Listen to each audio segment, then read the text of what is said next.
We belong to a community that is full of others who, like each of us, are crying out for peace on earth. There are plenty of others around us who aren't willing to accept things as they are, as simply the way the world works. There are others who share both our hopes and our frustrations. And it is important to support each other through these difficult times and to urge one another to hang on to hope, even when things seem hopeless.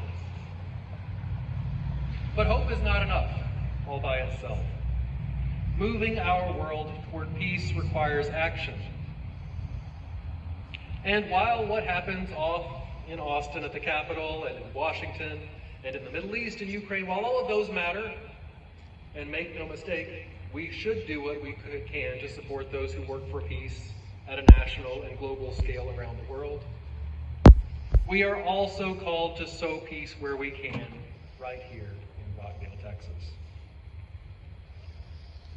In this time of division, we are called to see our sisters and our brothers who live, work, and worship around us, not first as Jews or Christians or Muslims, and not first as Baptists or Catholics or Lutherans or Episcopalians, not first as black or brown or white, not even first as Democrats or Republicans.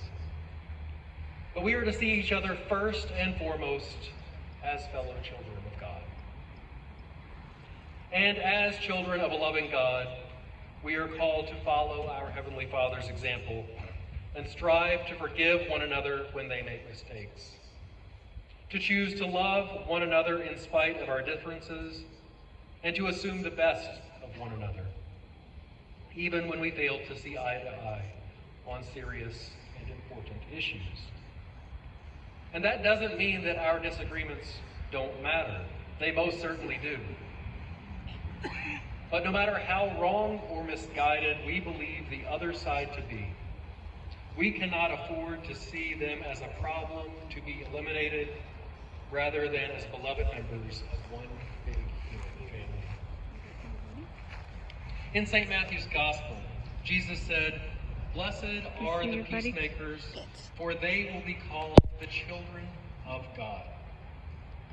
And when we strive for peace with those around us, including those around us who don't think or talk or worship or vote like us, it is then that we are following our Heavenly Father's example and living like the children of God that we were created to be.